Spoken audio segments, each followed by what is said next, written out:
environmental, social and governance challenges that are faced by business are nothing new. So why is everyone talking about it now? And why the sense of urgency? There's no question that ESG issues have really risen to prominence and are on the minds of corporate stakeholders. And we think that that is just going to continue.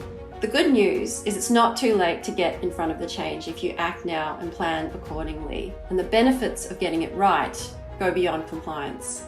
In this video, we're going to talk to you about what ESG is all about, why people are talking about it, and the key priorities for business to get their ESG agenda right.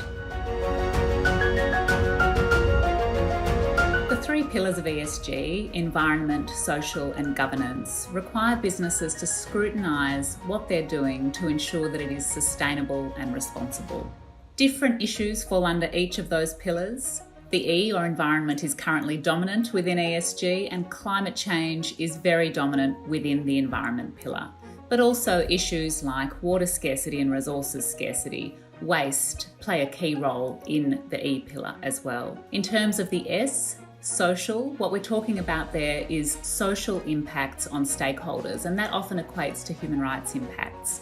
So we're talking about issues like labour standards, about standards in supply chains, including, for instance, modern slavery, issues of bullying and harassment, anti-discrimination, and that includes, for instance, on a gender basis, and picks up issues like sexual harassment, but also, for instance, racial discrimination, and of course, health and safety issues. And the G, or governance, covers the governance, risk and compliance frameworks that are in place by which companies achieve their policy objectives.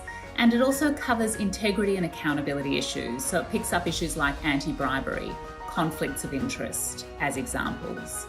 These three pillars work together to ensure that a business is achieving sustainable outcomes. ESG is relevant from the board down and across all sectors of the economy. How ESG will impact an organisation and the depth of investment required will depend on a number of factors, including the nature and magnitude of the ESG risks and opportunities faced, the views of key internal and external stakeholders, and also where the company is at on its ESG journey. It's also important within an organisation not to fall into the sustainability silo. At a minimum, boards, C-suite, risk and compliance and legal teams should have ESG front of mind and should be working with sustainability teams to drive practices forward.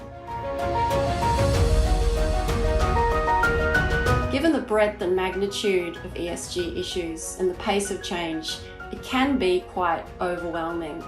It's also quite a fragmented space. We've identified 3 actionable steps that can be taken. First, make sure your board and exco are well informed about key ESG risks and opportunities. This helps them fulfill their fiduciary duties, but also helps them to set the tone from the top. Second, develop the company's position on key ESG issues.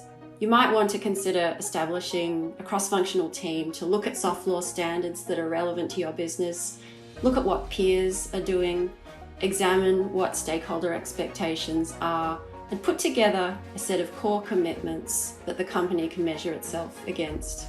Third, prepare an ESG action plan with accountabilities and deliverables to make good on commitments. This might include, for example, updating the company's risk and compliance framework to embed ESG issues. Catching up with and keeping pace with the ESG megatrend is a journey and not a destination. We think these 3 initial steps can help a company set a sound foundation and continue to mature over time.